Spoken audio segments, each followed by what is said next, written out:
आज़ाद group द्वारा संचालित आज़ाद UP PCS academy के ऑफिशियल यूट्यूब चैनल पर आप सभी का स्वागत है।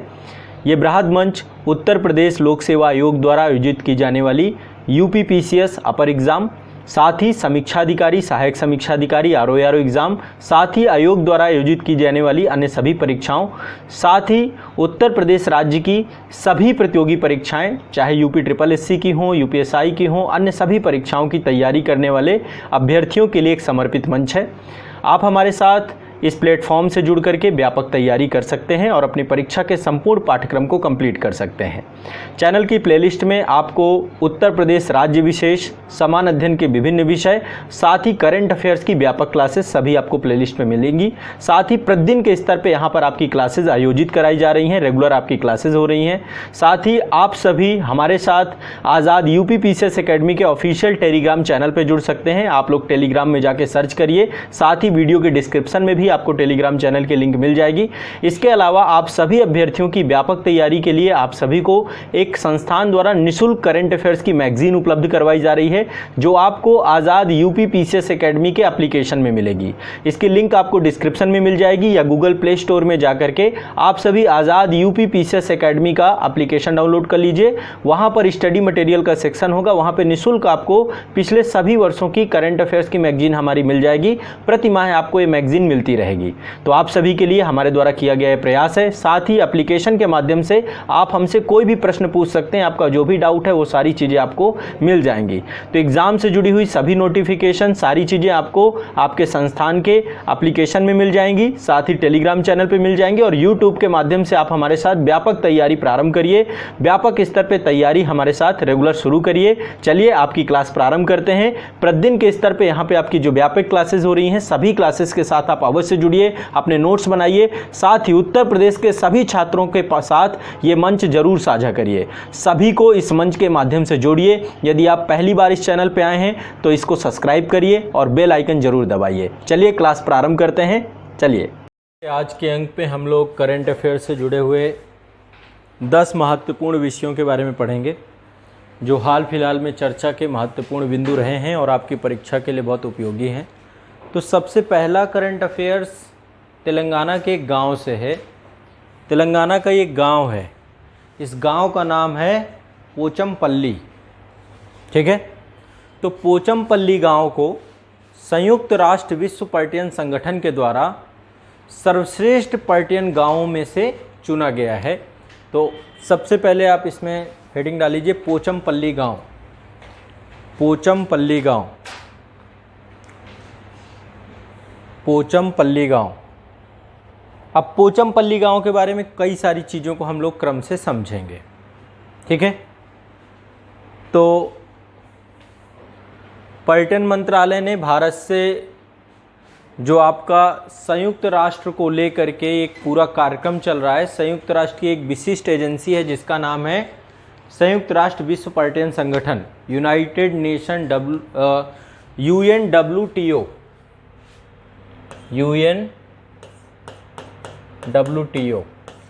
ठीक है, इस एजेंसी के द्वारा, ये यूनाइटेड नेशन की एक एजेंसी है, इसके द्वारा क्या किया जाता है, जो धारणीय रूप से, सार्वभौमिक रूप से सुलभ पर्यटन को लेकर के इसको बढ़ावा देने के लिए इसके द्वारा, इस संस्था के द्वारा एक पूरा कार्यक्रम चालू किया गया है, जिस कार्यक्रम के अंतर्गत वेस्ट टूरिज्म विलेज इनिशिएटिव ये प्रोग्राम स्टार्ट किया गया है। ठीक है, और इसका मुख्य उद्देश्य क्या है, ये चाहता है कि ऐसे गांवों को पुरस्कृत किया जाए जो ग्रामीण स्थलों के उत्कृष्ट उदाहरणों में से एक हैं। ठीक है, मुख्य उद्देश्य क्या है कि पर्यटन संस्कृति को बढ़ावा दिया जाए और ऐसे गांव जो परंपराओं को संरक्षित किए हुए हैं, जहां पे सामूहिक उत्सवों को प्रोत्साहित किया जाता है, जैव विविधता जहां संरक्षित की जाती है, ऐसे गांवों को क्या करे, प्रोत्साहित करने के उद्देश्य से यूनाइटेड नेशन या UNWTO के द्वारा ये कार्यक्रम का प्रारंभ किया गया है। तो इस बार जो है पोचमपल्ली गांव को सर्वश्रेष्ठ पर्यटन गांव का दर्जा प्रदान किया गया है।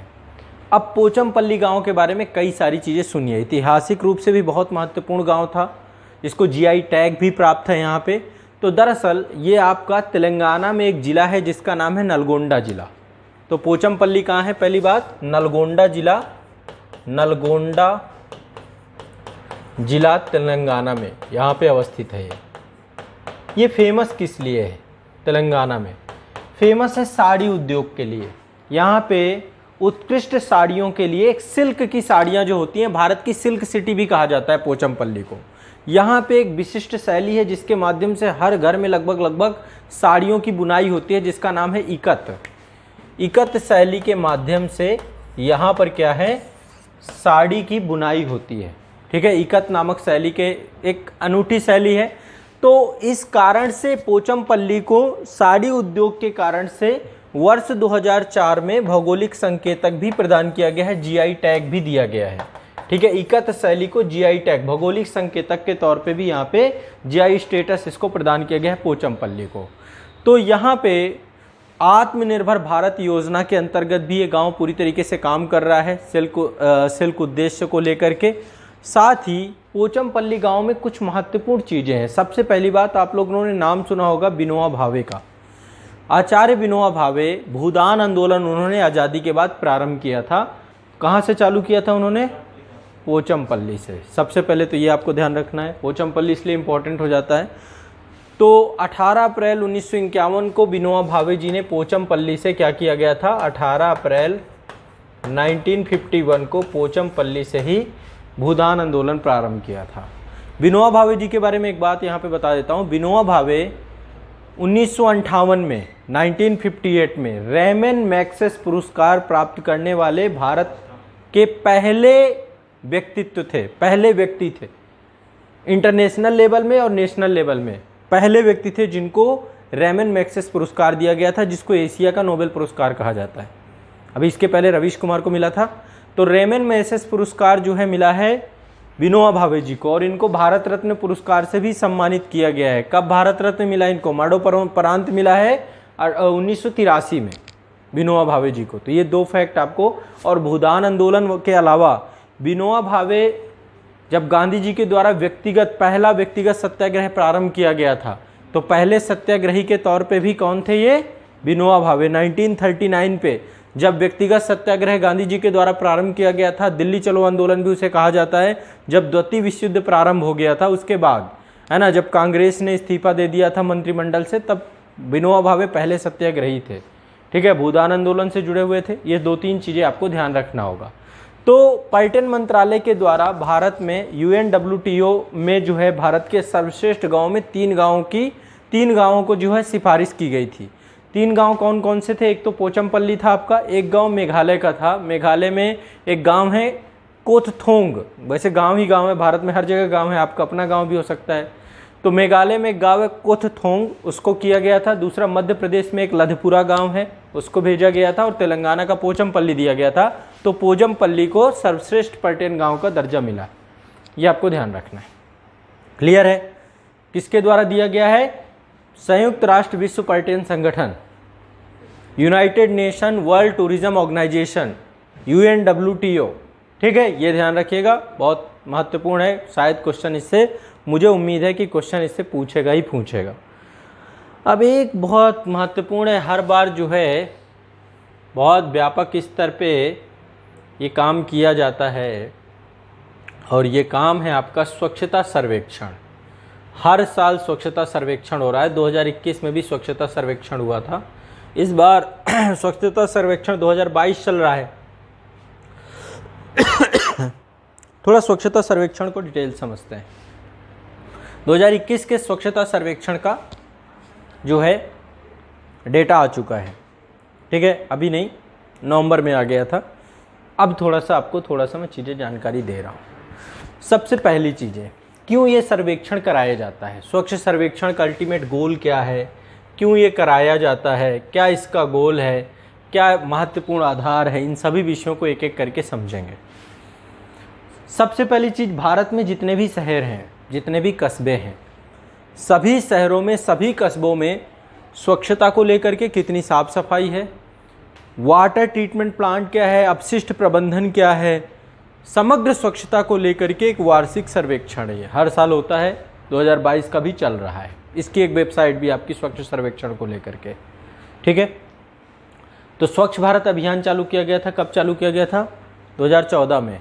स्वच्छ भारत अभियान का एक हिस्सा है स्वच्छ सर्वेक्षण, जिसका उद्देश्य, स्वच्छ भारत अभियान का उद्देश्य क्या था? भारत को स्वच्छ करना और साथ में खुले में शौच से मुक्त करना, ओपन डेफिकेशन को लेकर ODF बनाना, ODF फ्री बनाना, भारत को खुले में शौच को मुक्त करने को लेकर के इसके लिए कई सब्सिडरी योजनाएं चलाई गई, जिसमें से शौचालय निर्माण किए गए। उसी में से एक स्वच्छ सर्वेक्षण आपका किया जाता है और हर वर्ष जो है इसको लेकर के, अब स्वच्छ सर्वेक्षण में कई सारे जिले, कई सारे शहर भाग लेते हैं इसमें। इसका जो नोडल मंत्रालय है, स्वच्छ सर्वेक्षण का नोडल मंत्रालय आप लोग जरूर लिख लीजिएगा, आवास और शहरी मामलों का मंत्रालय इसका नोडल मंत्रालय, ठीक है। अब इसमें कैटेगरी बनाई गई हैं बहुत सारी।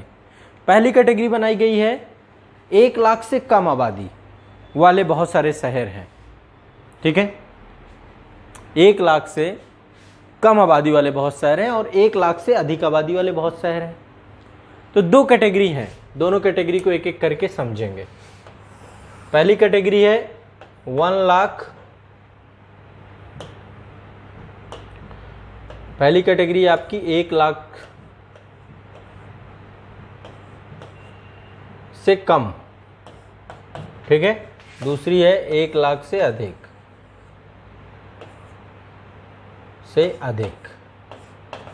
अब 1 लाख से कम में स्वच्छ सर्वेक्षण के अंदर 1 लाख से कम में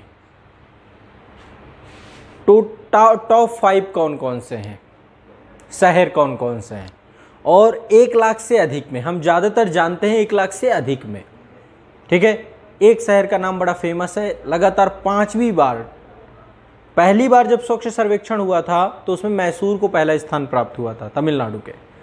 फिर इसके बाद लगातार एक ही बना हुआ है, अब मुझे नहीं लगता उसको ब्रेक कर पाएंगे कि नहीं कर पाएंगे, कितना प्रयास है, वो है इंदौर। तो ये तो रट लेना है, ठीक है, लगातार है। फर्स्ट टाइम आपका मैसूर आया था और ये आपका तब से ये बना हुआ है इंदौर, पहले नंबर पे मध्य प्रदेश का। इसके बाद दूसरे नंबर पे कौन है? बात वही वाली हो जाती है कि चांद में पहला कदम किसने रखा, उसका नाम सब जानते हैं। दूसरा किसने रखा, है ना, यूपीएससी में पहला टॉपर, फिर दूसरा टॉपर कोई नहीं जानता है। हर बार अभी यूपीएससी के टॉपर आने वाले हैं, जल्दी रिजल्ट आने वाला है, प्रीलिम से पहले पहले आ जाएगा, फिर से एक धमाका होगा, फिर से एक्साइटमेंट होगी, फिर से एक जोश आएगा, फिर से तुरंत, जैसे होता है ना कि कई बार बॉडी बिल्डर जो होते हैं उनकी मूवियाँ आ जाती हैं, कई सारे एक्टर होते हैं, मूवी आ जाती है उनकी, जैसे मान लीजिए जॉन अब्राहम की मूवी आ गई, लोग पागल हो जाते हैं बॉडी बनाने के लिए, लेकिन उनका भूत कितने दिन चलता है?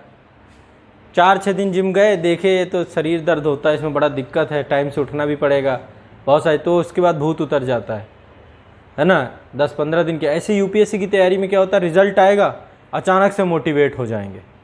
बहुत सारे लोगों की स्टोरी निकल के आती है कि इन्होंने इतने मोटिवेट होने के बाद लगता है अरे ये तो बहुत बड़ा सिलेबस है, तो फंस गए ये तो लंबा चलेगा। ये नहीं पता, जो टॉप किया है उसकी जर्नी नहीं पता किसी को कि इसने कितना कष्ट से किया होगा, कितना टाइम लिया होगा, कितनी मेहनत की होगी, है ना, कितने लंबे समय से प्लानिंग करके फिर इसने पढ़ाई की होगी, वो नहीं दिखता। सबको लगता फर्स्ट रैंक आ गई, सेकंड आ गई, सिलेक्ट हो गए, तो वो चीज़ को लेकर कोई नहीं, वो उस जर्नी में नहीं जाता, उसको बस ये है कि बस फॉर्म आ जाए, इस बार देना है, हो जाएगा, ठीक है, कोई बात नहीं।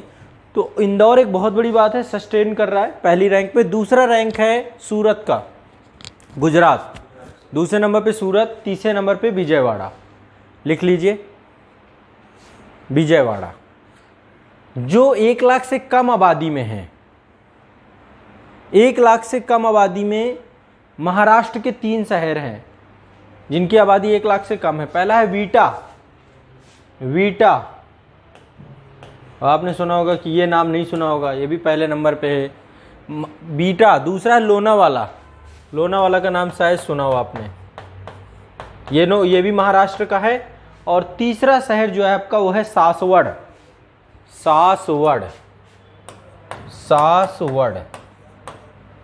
ये 3 शहर हैं आपके 1 लाख से कम आबादी में, और 1 लाख से अधिक की आबादी में टॉप 3 मैंने आपको बता दी, इंदौर, सूरत, विजयवाड़ा। क्लियर है? वेस्ट गंगा टाउन सिटी कौन सी है? गंगा के किनारे जो बसे शहर हैं, एक कैटेगरी ये भी है आपकी स्वच्छ सर्वेक्षण के अंतर्गत। वेस्ट गंगा टाउन बनारसी को दिया गया है, लिख लो, वेस्ट गंगा टाउन वाराणसी। सबसे स्वच्छ छावनी कंटोनमेंट एरिया कौन सा है? जो कैंट एरिया होता है, सबसे स्वच्छ छावनी कौन सी है? कैंटोनमेंट एरिया अहमदाबाद छावनी, अहमदाबाद कैंट को दिया गया है, भारत की सबसे स्वच्छ छावनी है ये। उसके बाद दूसरे नंबर पे, नंबर 1 पे अहमदाबाद छावनी, दूसरे नंबर पे मेरठ छावनी, मेरठ कैंट, और तीसरे नंबर पे आपकी दिल्ली कैंट। टॉप 3 कैंट भी लिख लीजिए, कैंटोनमेंट एरिया। भारत का सबसे स्वच्छ राज्य कौन सा है? ये भी स्वच्छ सर्वेक्षण के हैं सारे आंकड़े। सबसे स्वच्छ राज्य का किसको दिया गया है दर्जा? बताइए।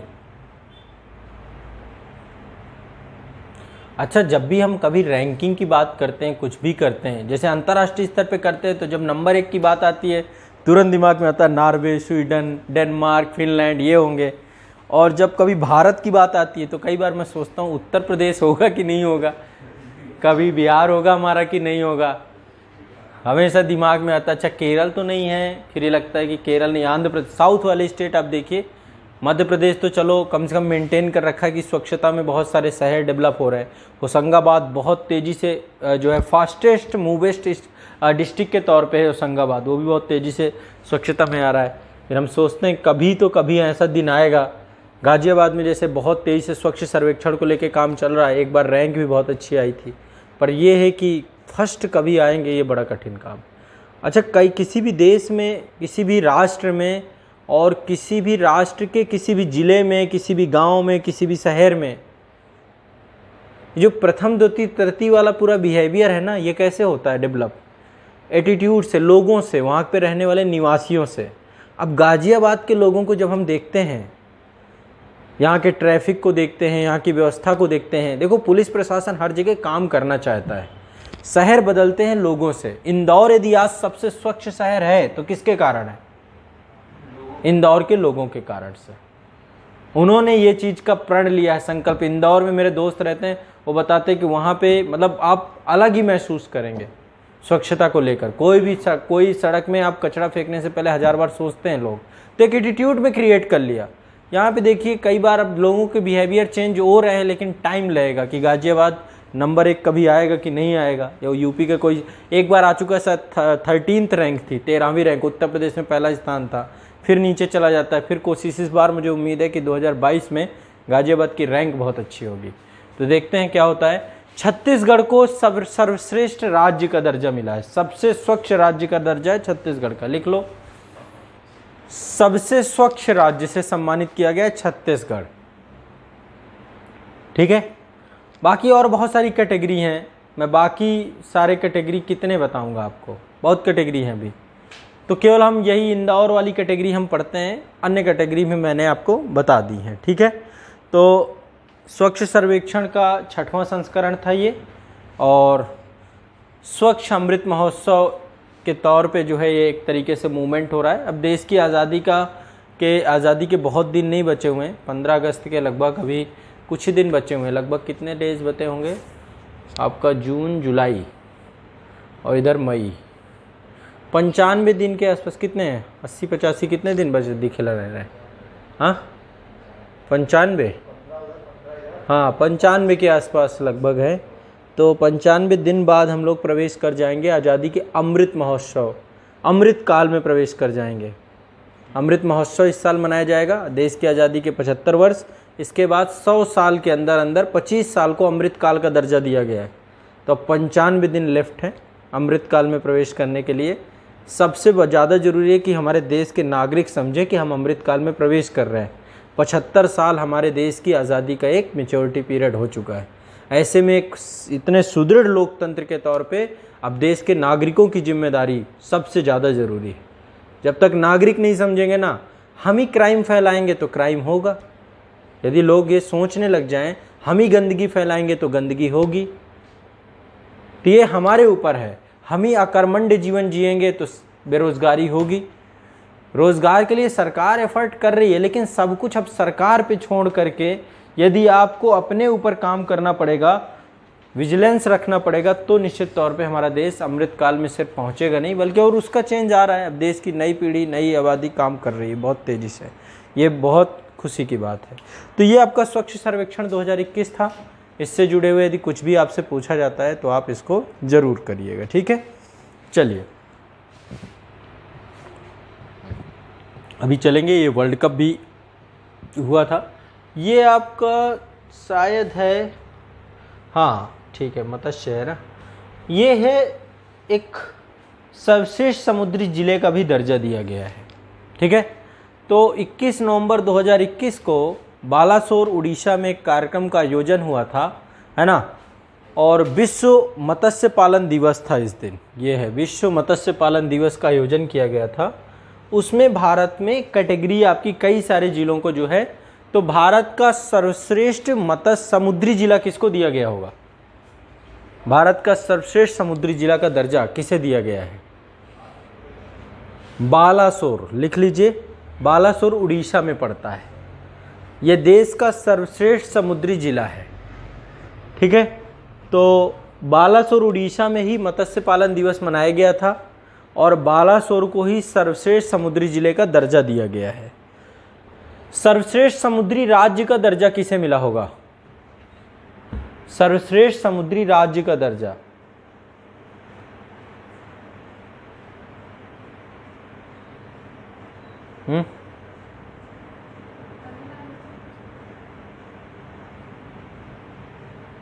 फिर वही बात, समुद्री राज्य तो समुद्र का ही होगा, आंध्र प्रदेश को, ठीक है। आंध्र प्रदेश को सर्वश्रेष्ठ समुद्री राज्य का दर्जा दिया गया है। अब अंतर्देशीय राज्य, अंतर्देशीय राज्य का मतलब जो स्थल रुद्ध राज्य हैं उनमें सर्वश्रेष्ठ कौन होगा? जो लैंड लॉग स्टेट है उसमें सर्वश्रेष्ठ लैंड लॉग स्टेट का दर्जा किसे दिया गया होगा? तेलंगाना, लिख लो, तेलंगाना को सर्वश्रेष्ठ अंतर्देशीय राज्य का दर्जा दिया गया है। सर्वश्रेष्ठ अंतर्देशीय जिला का दर्जा किसे दिया गया होगा? लैंड लॉक डिस्ट्रिक्ट का दर्जा किसको दिया गया है? बालाघाट जिले को। बालाघाट में तो नक्सली गतिविधियां बहुत ज़्यादा है, अब जो भी आधार इसमें बनाए गए हों, ठीक है। बालाघाट जिला मध्य प्रदेश। इसके बाद सर्वश्रेष्ठ पहाड़ी और पूर्वोत्तर राज्य, पहाड़ी और पूर्वोत्तर राज्य में सर्वश्रेष्ठ पहाड़ी और पूर्वोत्तर राज्य, इसका दर्जा दिया गया है त्रिपुरा को। सर्वश्रेष्ठ पहाड़ी एवं पूर्वोत्तर राज्य का दर्जा है त्रिपुरा को। और सर्वश्रेष्ठ पहाड़ी और पूर्वोत्तर जिला, सर्वश्रेष्ठ पहाड़ी और पूर्वोत्तर जिला है बोगई गांव। बोगई गांव असम में पड़ता है, बोगई गांव असम में पड़ता है, बोगई गांव असम में पड़ता है, बोगई गांव।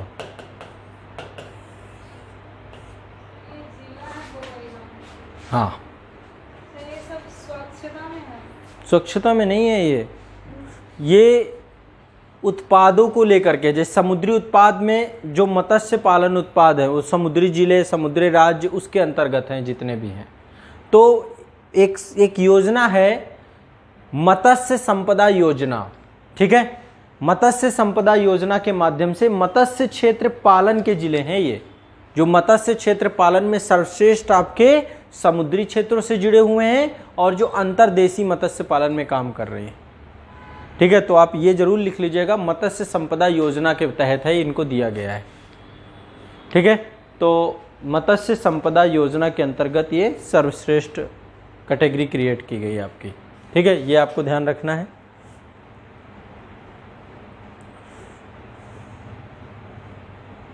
अब एक बहुत इम्पोर्टेंट आपका मैंने पहले पढ़ाया था आपको, एक एक्सप्रेस वे के बारे में हमारी चर्चा हुई थी, जो कि था आपका, कौन सा एक्सप्रेस वे था जो मैंने पहले बताया था आपको? Ganga express way. अब हम बात करेंगे आज पूर्वांचल एक्सप्रेस वे के बारे में। देखिए ये बहुत स्पष्ट है, उत्तर प्रदेश को जो है एक्सप्रेसवे के तहत जो है पूरा का पूरा एक यहाँ पे इस मानचित्र से आपको स्पष्ट हो जाएगा। ये अभी उद्घाटन इसका हो चुका है, मेरठ से लेकर प्रयागराज तक आपका पहले फेज़ पे बन रहा है। ठीक है, ये गंगा एक्सप्रेसवे है। दूसरा एक्सप्रेसवे आपका ये जो है इटावा से लेकर के चित्रकूट तक बनने जा रहा है, ये है बुंदेलखंड एक्सप्रेसवे। और ये आपका जो देख रहे हैं लखनऊ से लेकर के बलिया तक जो आपका बन रहा है, ये आपका पूर्वांचल एक्सप्रेसवे है। ठीक है, यहाँ पे ये पूरा का पूरा आप इसको एक यहाँ पे ये वाला जो है इससे आप समझ सकते हैं। ठीक है, तो यहाँ पे मैंने आपको पिछले उसमें भी बताया था, तो हेडिंग डाल लीजिए पूर्वांचल एक्सप्रेसवे। इसका उद्घाटन हो चुका है। उत्तर प्रदेश चुनाव से पहले 16 नवंबर 2021 को पूर्वांचल एक्सप्रेसवे का उद्घाटन कर दिया गया। तो अभी हाल ही में मैं यहाँ से गया, जाते ही गलती से इस एक्सप्रेसवे को पकड़ लिया लखनऊ तक गए, लखनऊ से मुझे जाना था जौनपुर, तो जौनपुर जाने के लिए अचानक जो है इसमें प्रवेश कर गए। अब मुझे नहीं पता था कि इसमें कोई पेट्रोल पंप नहीं है, पेट्रोल पंप छोड़िए एग्ज़िट नहीं है इसमें।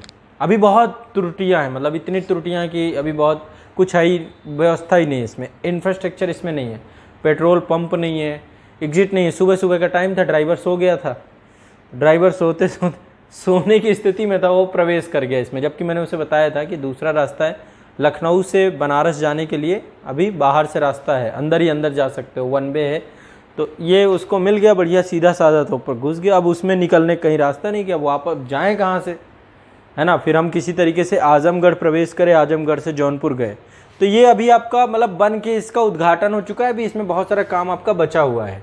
तो ये जो पूरा एक्सप्रेसवे है, पूरी योजना यहाँ से स्टार्ट होती है। देखो यहाँ से आप लोग यहाँ बैठेंगे ग्रेटर नोएडा से, है ना, ग्रेटर नोएडा से हम प्रवेश करेंगे, ग्रेटर नोएडा से प्रवेश करके आप आगरा पहुँचेंगे। तो ये जितना भी है ये वाला ग्रेटर नोएडा से आगरा तक, इसको यमुना एक्सप्रेसवे बोलते हैं। फिर इसके बाद आगरा से हम आगे बढ़ जाएंगे, ये बाया आपका जो है उन्नाव से होते हुए लखनऊ पहुंच जाता है। तो इतने को आगरा लखनऊ एक्सप्रेसवे कहते हैं। आगरा से लखनऊ तक आगरा लखनऊ एक्सप्रेसवे, इसी को आगे बढ़ा करके पूर्वांचल एक्सप्रेसवे नाम दे दिया गया है।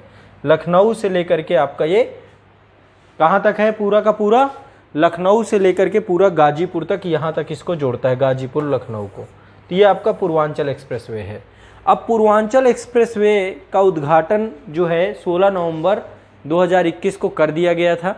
सुल्तानपुर में ये किया गया है। सुल्तानपुर से मतलब एक तरीके से ये आपका एक्सप्रेसवे जो है यहीं पर 3.5 किलोमीटर की एक तरीके की हवाई पट्टी बनाई गई है। तो जितने भी एक्सप्रेसवे हैं यहाँ पर एक आपातकालिक लैंडिंग व्यवस्था भी रखी गई है कि यदि कभी कोई आपातकालिक स्थिति आ जाती है देश में, तो ऐसे में हमारे जो एयरफोर्स के जो हमारे रनवे टाइप में टेक ऑफ करने के लिए, लैंडिंग करने के लिए वायुसेना के लिए एक लैंडिंग पट्टी भी बनाई जाती है आमतौर पे। तो यहाँ पे एयर शो का भी उद्घाटन किया गया था। और इसमें जो है लगभग ये इसकी लंबाई कितनी है पूर्वांचल एक्सप्रेसवे की, 341 किलोमीटर अभी लंबाई है इसकी टोटल। ठीक है, और इसी के बगल से ये आपका यहाँ से स्टार्ट हो रहा है मेरठ से लेकर के, ये पूरा उन्नाव में ही ये दोनों आपस में काटेंगे। चीज़ें मैंने आपको बताई थी। फर्स्ट फेज़ में प्रयागराज तक बन रहा है, दूसरे चरण में प्रयागराज से बलिया को जोड़ेगा। ठीक है, बस यहाँ से एक बना दे, बिहार एक्सप्रेस बना दे तो पूरा बिहार कवर कर दे, है ना। बिहार भी पूरा का पूरा यूपी ऐसे कवर हो जाए। वैसे बिहार में सड़कें बहुत अच्छी हैं, बिहार में मतलब इतना अच्छा इंफ्रास्ट्रक्चर डेवलप हुआ है सड़कों को लेकर। बिहार, रांची तक, मैं झारखंड तक गया हूँ तो वहाँ तक सड़कें बिल्कुल A1 क्लास की। ठीक है 2018 में ही इसका शिलान्यास किया गया था। तो ये आपका राष्ट्रीय राजधानी नई दिल्ली से जोड़ता है पूरा एक्सप्रेसवे। सीधा आप चले आइए, यहाँ तक आपको जुड़ जाएगा। तो ये आपको एक इम्पॉर्टेंट न्यूज़ थी आपकी पूर्वांचल एक्सप्रेसवे को लेकर के। ठीक है, कुछ इस तरीके से ये बनेगा। जब बनेगा इसमें कई सारी समस्याएं भी देखने को मिली हैं। जैसे अब यहाँ पे ड्रेनेज सिस्टम बहुत बुरी स्थिति का है, तो जैसे जल भराव की स्थिति भी यहाँ पे कई किलोमीटर्स में वो हो गई है। इधर से ड्रेनेज ही नहीं बनाया गया। मान लीजिए जल का बहाव इस तरफ से है, तो अभी इसमें बहुत सारा काम किया जाना बाकी है, बहुत सारी खामियां हैं, तो उसको लेकर लगातार प्रयास सरकार को करना है। ठीक है, तो एक आपका ये हो गई खबर। नेक्स्ट आपकी जो खबर है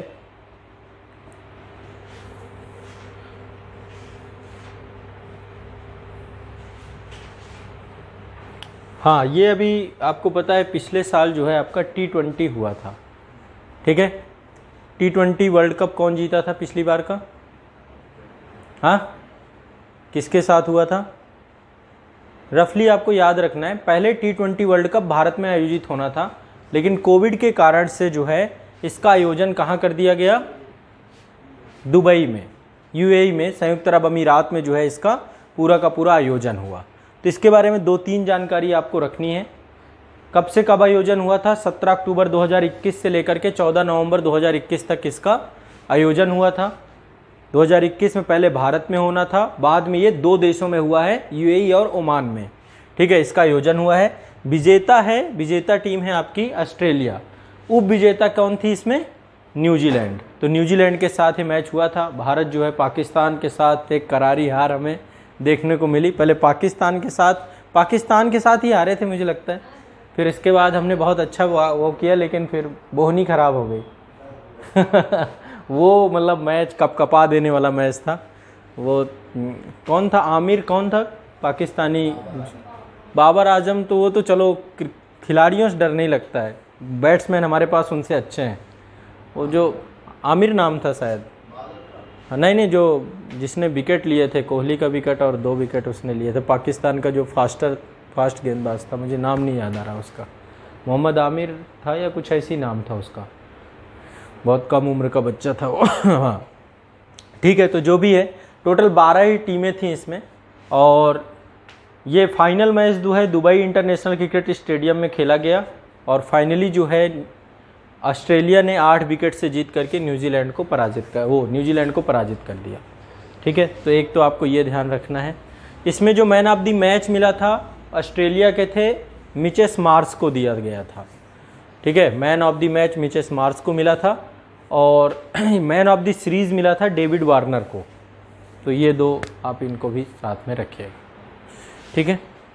इतनी सी बात है। बाकी पाकिस्तान जो है ना, भारत को हरा के उसको ऐसा लग जाता है कि उसने जो है विश्व में जो है सबसे बड़ी उपलब्धि हासिल कर दी, और ये हमारे लिए जो है सबसे दर्दनाक हो जाता है। उसके 2 दिन तक मेरे सीने का दर्द गया नहीं था, पर ये है कि ठीक है, क्या कर सकते हैं, खेल है, हार जीत होती रहती है। मैं मिचेस मार्श को, हाँ, मिचेस मार्श ऑस्ट्रेलिया, और David Warner man of the series. ये कुछ है भी ऐसे क्रिकेट मैच, कुछ हैं जैसे न्यूजीलैंड ऑस्ट्रेलिया का है ना, और मुझे हमेशा याद रहता है जो अब इससे पहले 50-50 हुआ था इंग्लैंड और न्यूजीलैंड के साथ, वो मतलब अद्भुत था क्रिकेट मैच, बेईमान हाँ, इंग्लैंड बेईमानी कर गया उसमें। हाँ, न्यूजीलैंड देश में होते, लेकिन ये है कि आईसीसी को देना था, आईसीसी ने नियम ही पता नहीं क्या बना के दोनों को देना चाहिए था। 2 ट्रॉफी तो लगती, बाकी जो धनराशि थी आधा आधा बांट देता, लेकिन नई पद्धति बना के इंग्लैंड कभी जीता नहीं था, दोनों ही कभी नहीं जीते गए। लेकिन न्यूजीलैंड की टीम थी बहुत अच्छी, मतलब मानना पड़ेगा, शानदार। हाँ, पब्लिक अफेयर्स इंडेक्स, एक ये नया इंडेक्स है आपका, ठीक है, पब्लिक अफेयर इंडेक्स 2021। इसमें क्या है, भारत के जो राज्य हैं शासन के आधार पे, उनके प्रदर्शन के आधार पे रैंकिंग प्रदान की जाती है इस पे, ठीक है। भारत के राज्यों के शासन के आधार पे कैसा वहाँ पे गवर्नेंस है, कैसा वहाँ पे, अब गवर्नेंस की जहाँ पे बात आती है तो नंबर 1 सबसे अच्छा शासन किस स्टेट में? भारत में एक संस्था है आपकी पब्लिक अफेयर सेंटर, हाँ, ये बताया इन्होंने, शाहीन अफरीदी था पाकिस्तान का बॉलर, बहुत शानदार बॉलर, मतलब कुछ भी हो, बड़ाई तो करनी पड़ेगी, अच्छा किया था उसने, 2-3 विकेट लिए थे, बट उसने हमारे सपनों में पानी फेर दिया था, ठीक है। ये है पब्लिक अफेयर सेंटर के द्वारा एक रिपोर्ट जारी की जाती है। तो ये रिपोर्ट जो है आपकी 2021 की है, और इसमें जो है आपका नंबर 1 है केरल, नंबर 1 में है केरल शासन की गुणवत्ता के आधार पे। नंबर 2 में कौन होगा? तमिलनाडु। नंबर 3 में कौन है? तेलंगाना। नंबर 18 में कौन है? उत्तर प्रदेश। जबकि हमारे यहाँ बुलडोजर चल रहा है, पर पता नहीं हमारी रैंक कैसे घटा दिए ये। अब तो बहुत अच्छा शासन व्यवस्था हो गई उत्तर प्रदेश की, है ना। किसी भी तरीके से कोई दंगा नहीं, कुछ नहीं, बिल्कुल लॉ एंड ऑर्डर इतना मजबूत, सब कुछ, हर समस्या का समाधान यूपी में। आप लोग कितना सुरक्षित महसूस कर रहे हो यूपी में? नहीं कर रहे हैं? क्यों? सुरक्षित राज्य, पर पता नहीं रैंक के मामले में लास्ट में दिया है, सबसे अंत में। बिहार की क्या होगी? 17वां यूपी बिहार साथ में रहते हैं, तो बिहार की 17वें नंबर पे। चलो, एक सुशासन बाबू के कारण एक रैंक आगे। ठीक, पेपर लीक के बाद तो हो जानी चाहिए 18वीं, यूपी की बढ़नी चाहिए। ठीक है, तो ये आपको ध्यान रखना है। राजस्थान का नहीं पता, राजस्थान बीच में रहता है, आगे पीछे उसका मतलब, ठीक है। राजस्थान का एग्जैक्ट नहीं पता क्या होगा, बीच में होगा कहीं पे, बीच वाले को ज़्यादा प्रेफरेंस नहीं दिया जाता है। ठीक है, तो ये आपको पब्लिक अफेयर्स का इससे ध्यान रखना है। बाकी यूपीपीसीएस का एग्ज़ाम है, तो एक ये भी न्यूज़ ज़रूरी है, प्रधानमंत्री जी के द्वारा अभी हाल ही में नवंबर 2021 में कई सारी परियोजनाओं का शिलान्यास किया गया है वीरांगना लक्ष्मीबाई जी की जन्म महोत्सव पर। जो रानी लक्ष्मीबाई है उनके जन्म महोत्सव पर प्रधानमंत्री जी के द्वारा क्या किया गया है, तो प्रधानमंत्री जी के द्वारा इस जन्म महोत्सव के अवसर पर जो है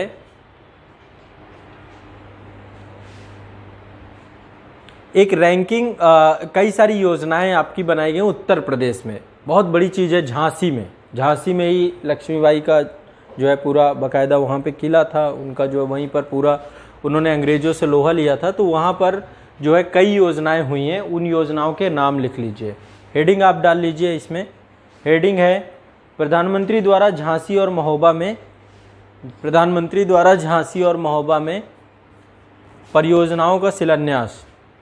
तो कई परियोजनाएं इसमें हैं। पहली परियोजना है Uttar Pradesh defence industrial corridor, Uttar Pradesh defence industrial corridor. ठीक है, तो एक रक्षा उपकरण इकाई के तौर पे इंडस्ट्रियल कॉरिडोर इसकी स्थापना की जा रही है उत्तर प्रदेश में। साथ में एक आपका सोलर पार्क यहाँ पे स्थापित किया जा रहा है 600 मेगावाट का। तो एक लिख लीजिए 600 मेगावाट का अल्ट्रा 600 मेगावाट का अल्ट्रा मेगा सोलर पार्क, ये भी झांसी में स्थापित किया जा रहा है। तो ये दो परियोजनाएं हो गई। पहला परियोजना है आपकी Uttar Pradesh defence industrial corridor, दूसरी कौन सी है? 600 मेगावाट में है अल्ट्रा मेगा सोलर पार्क, दोनों ही झांसी की योजनाएं हैं। ठीक है, इसके अलावा महोबा में कुछ योजनाएं बनाई गई हैं। पहली है आपकी अटल एकता पार्क, ये नहीं महोबा में नहीं है, अटल एकता पार्क झांसी में है। एक और है झांसी में अटल एकता पार्क। तीन योजनाएं आपकी हो गई झांसी में। पहला आपका Uttar Pradesh defence industrial corridor, दूसरा आपका अल्ट्रा मेगा सोलर पार्क और तीसरा आपका अटल एकता पार्क। ठीक है, ये तीन जो है बनाए जा रहे हैं झांसी में। इसके बाद महोबा जिले में है, पहला है अर्जुन सहायक परियोजना, अर्जुन सहायक परियोजना। इसके अलावा रतौली बांध परियोजना, रतौली बांध परियोजना। इसके बाद भवानी बांध परियोजना। ये सारी सिंचाई परियोजनाएं आपकी, स्प्रिंकल सिंचाई को लेकर के परियोजनाएं चलाई जा रही महोबा में। ठीक है, तो अर्जुन सहायक परियोजना, ठीक है, ये किसानों के लिए पूरी की पूरी योजना चलाई जा रही है। और साथ में आपकी रतौली बांध परियोजना, भवानी बांध परियोजना, ये आपकी जल पेयजल समस्या और साथ साथ आपको शुद्ध पानी, क्योंकि देखो ये पूरा आपका एग्रीकल्चर क्षेत्र है महोबा जो है आपका, तो यहाँ पे किसानों को लेकर के ये परियोजनाएं आपकी प्रारंभ की गई हैं। ठीक है, तो ये आपको ध्यान रखना है। हाँ, ये पोचमपल्ली आपका हो गया।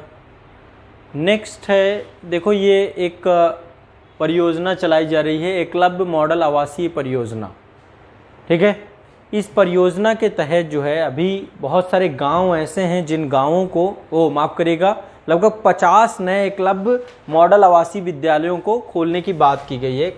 तो ये आपकी परियोजना जो आपकी है, एकलव्य विद्यालयों का निर्माण जो किया गया है, ये लगभग 50 स्कूलों को इसमें जो है बढ़ावा दिया जा रहा है। तो जैसे जवाहर नवोदय विद्यालय आप लोगों ने नाम सुने होंगे कि जवाहर नवोदय विद्यालय है, वैसे ही एकलव्य आवासीय विद्यालयों की स्थापना जो है ये 1998 में की गई थी, 1998 में की गई थी।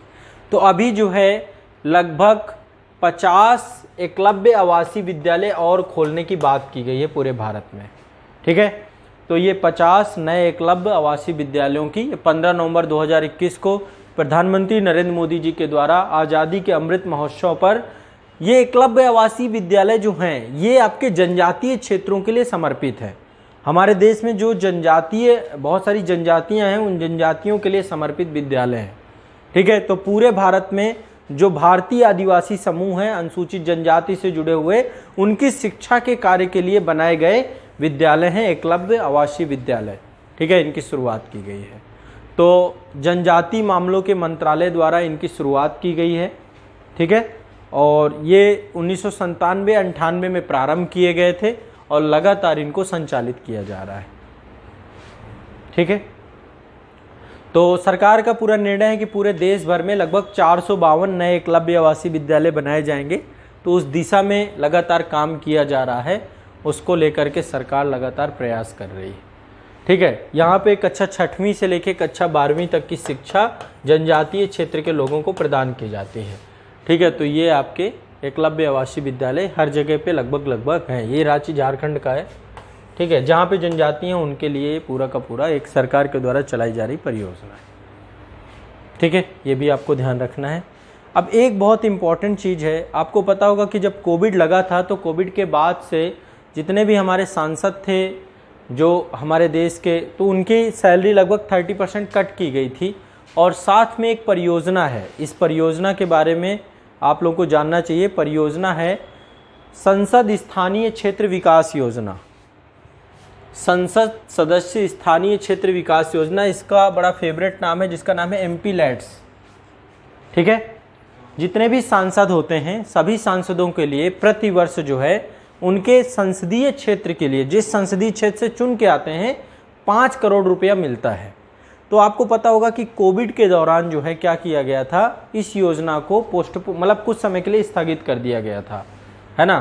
कोविड के कारण से जो है इस योजना को कुछ समय के लिए रोक दिया गया था। लगभग ये था कि जो अभी जो पैनिक है, पैनिक में पहले प्रॉब्लम्स के सॉल्यूशन में पैसा खर्च होना, और वित्त मंत्रालय के पास पूरी पावर दे दी गई थी। तो सबसे पहले आपको ये समझना है इस योजना का उद्देश्य क्या है। संसद सदस्य स्थानीय क्षेत्र विकास योजना, इसका उद्देश्य ये है कि जितने भी सांसद हैं, है ना, जो अपने अपने निर्वाचन क्षेत्रों से चुन के आए हैं, वहाँ पर डेवलपमेंट के कार्य को आगे बढ़ावा दिया जाए। और इसके लिए वो अपने क्षेत्र में जो आधारभूत चीज़ें हैं, चाहे पेयजल हो, प्राथमिक शिक्षा हो, सार्वजनिक स्वास्थ्य हो, या स्वच्छता के लिए सड़कें हों, या टिकाई सामुदायिक विकास हो, उसके लिए जो है वो कार्य कर सकें। तो हर संसद को साल में 2 बार पैसा मिलता है, 2.5 करोड़ एक बार, 2.5 करोड़ दूसरी बार, 2 बार पैसा मिलता है। यदि उस पैसे को उन्होंने खर्च कर लिया तो ठीक है, नहीं खर्च कर लिया तो पैसा लैप्स हो जाता है। तो सारे सांसद खर्च कर भी नहीं पाते हैं, सारे में से कुछ खर्च कर लेते हैं, कुछ नहीं कर पाते हैं। तो उनके लिए एक पूरा प्रयास लगातार किया गया है। ठीक है, ध्यान रखिएगा। अब यहाँ पे 2-3 चीज़ें और जोड़ दी गई थी कि कोई भी सांसद 2016 से कोई भी सांसद एमपी लैड्स का प्रयोग जो है स्वच्छ भारत अभियान के लिए भी कर सकता है, सुगम्य भारत अभियान के लिए भी कर सकता है। सुगम्य भारत अभियान मतलब जो दिव्यांग कैटेगरी के लोग होते हैं, है ना, दिव्यांगों के लिए जैसे हॉस्पिटल्स वगैरह में आप जाते हैं तो वहाँ पर आप देखते हैं कि एक जो है वहाँ पे दिव्यांगों के लिए हर जगह पे एक पर्टिकुलर सीढ़ियों की जगह पे एक आपका वो बना दिया जाता है, फ्लोर टाइप में बना दिया जाता है, ताकि वहाँ पे आसानी से वो चल सके, चढ़ सके। चाहे रेलवे स्टेशन हों या मेट्रो स्टेशन हों, हर जगह पे उसको सुगम्य किया जाता है ताकि वो आसानी से जा सके। तो सुगम्य भारत परियोजना हो गई आपकी। संसद आदर्श ग्राम योजना, है ना, ये भी प्रारंभ की गई थी, जिसमें संसद को अपने क्षेत्र के, अपना निर्वाचन क्षेत्र छोड़ करके, मतलब जिस गांव से वो आता है उस गांव को छोड़ करके अन्य किसी भी गांव को अपने संसदीय क्षेत्र में गोद लेना था और उसके डेवलपमेंट को लेकर के काम करना था। तो इन सब में भी ये पैसा लगाया जा सकता है, इस रूप में लेकर के पूरा चला गया है। तो ये पूरा का पूरा जो है आपका जो है परियोजना थी। ये 2020 में जब कोविड लगा तो कोविड के बाद जो है इसको स्थगित कर दिया गया था और ये कह दिया गया था कि पूरा का पूरा पैसा वित्त मंत्रालय के द्वारा खर्च किया जाएगा, जो इस समय समस्याएं चल रही हैं उन समस्याओं के सल्यूशन के लिए। तो फाइनली क्या किया गया है, फिर से इसको बहाल कर दिया गया है। ठीक है, फिर से इसको बहाल कर दिया गया है और अभी 2021-22 आपका समाप्त हो गया। ठीक है, नवंबर में किया गया था इसको। 2021-22 के लिए जो टाइम बचा है उसके लिए 2 करोड़ रुपया और 2022-23 से यही आपका 2.5 करोड़ 2.5 करोड़ हर 6 महीने बाद जो है 2 शिफ्ट में दिया जाता है पैसा। ठीक है, पहले एक उसमें काम करके देखो, पैसा आमतौर पे कार्यान्वयन इसका कैसा होता है, कार्यान्वयन पैसा 2 शिफ्ट में इसका दिया जाता है और जो क्षेत्र, जो सांसद होते हैं वो अपने जिला प्राधिकरण होती हैं, बहुत सारी जो जिला अध्यक्ष होते हैं, जिला समितियां होती हैं, उनके माध्यम से पूरा का पूरा काम करवाते हैं वो। ठीक है, सिफारिश करते काम की, तो जो भी पैसा, जो भी काम करवाते जाते हैं उसका पैसा जो है उनको मिलता जाता है उस काम को लेकर के। तो पहले काम करवाना पड़ता है, फिर ये पैसा आपका पूरा का पूरा निकलता जाता है। ठीक है, तो ये पूरा का पूरा आपकी MP लैट्स योजना है, ये भी ध्यान रखिएगा। यहाँ पे सारी चीज़ें लिखी हुई हैं क्या क्या है। ये योजना 2025-26 तक चालू रहेगी। हर साल 5 करोड़ रुपए प्रति संसद फंड दिया जाता है। इसमें टोटल 17,417 करोड़ रुपए की राशि का खर्च आएगा और ये अभी 2025-26 तक चालू रहेगी। जो वित्त आयोग अभी आया था, 15वें वित्त आयोग की जो रिपोर्ट है उसके हिसाब से इसको रखा गया है। इसके अलावा जो है इसमें लोक अर्थव्यवस्था, पब्लिक के लिए सारी पब्लिक इंफ्रास्ट्रक्चर को डेवलप किया जाएगा, संसदीय क्षेत्रों में विकास कार्यों में तेजी लाने में मदद मिलेगी, ये सारे विषय वस्तु यहाँ पे जोड़े गए हैं। तो ये आपका थोड़ा सा विषय वस्तु, इसको भी आपको ध्यान में रखना है। ठीक है, अभी हाल फिलहाल में एक यहाँ पे भारत में एक मीटिंग हुई थी अफ़गानिस्तान को। आपको पता है कि अफ़गानिस्तान की स्थिति क्या है, अफ़गानिस्तान में तालिबानी शासन है। तो 10 नवंबर 2021 को अफ़गानिस्तान को लेकर के दिल्ली में क्षेत्रीय सुरक्षा संवाद हुआ था। ठीक है, यहाँ पे ये देखिए, यहाँ पे अफ़गानिस्तान नेशनल सिक्योरिटी एडवाइजर्स जितने थे पूरे देश के, उन सभी के साथ, ये देखिए हमारे देश के नेशनल एडवाइज़र हैं, क्या नाम है इनका, अजीत डोभाल साहब। देखिए बाकी सबकी हाइट देखिए, लेकिन इनका जो कद है ना, कद पे मत जाइए, व्यक्ति को कद से नहीं आंका जाता। ये एक इतने बड़े जीनियस व्यक्ति हैं कि आप इनके बारे में जितना सोच सकते हो उतना भी कम है। जो राष्ट्र की सेवा आपने अभी तक जितना भी देखा है, भारत का ओहदा कहाँ तक पहुँचा, उसमें इस व्यक्ति का सबसे ज़्यादा योगदान है पिछले इस टाइम पीरियड में। और देश की सिक्योरिटी में चाहे सर्जिकल स्ट्राइक 1 हुई हो, 2 हुई हो, अभिनंदन का एक दिन में वापस आ जाना, उस सब के पीछे एक ही व्यक्ति हैं, अजीत डोभाल साहब। ठीक है, इतनी बड़ी पावर है ये हमारे देश की।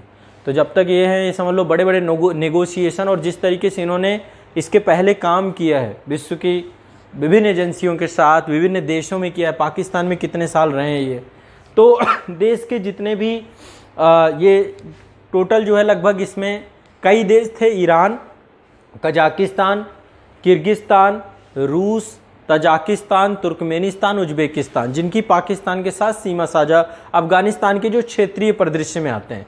तो जो मध्य एशिया के देश हैं, ईरान हो गया आपका, रसिया हो गया, इनको जोड़ करके और भारत के साथ जो है अफ़गानिस्तान को लेकर के, वहाँ पे सुरक्षा को लेकर के ये पूरा का पूरा एक संवाद हुआ था जो कि दिल्ली में हुआ था। तो ये आपको थोड़ा सा ध्यान रखना होगा कि यदि पूछता है कुछ भी कि अफ़गानिस्तान सुरक्षा को लेकर के, तो जो राष्ट्रीय सुरक्षा सलाहकार हैं, सभी देशों के राष्ट्रीय सुरक्षा सलाहकार हैं, उनकी जो है ये पूरी की पूरी समिति थी, उनका ये पूरा का पूरा, तो 8 देश हैं टोटल, इसमें 8 देशों के बीच में ये पूरा का पूरा संवाद हुआ था। किसको लेकर के? पाकिस्तान को लेकर के। ठीक है, रीजनल सिक्योरिटी डायलॉग है, दिल्ली में हुआ था ये। ठीक, ये आपको ध्यान में रखना है। इसके बाद ये थोड़ा सा आप लोग जानते हैं, बताइए क्या है ये,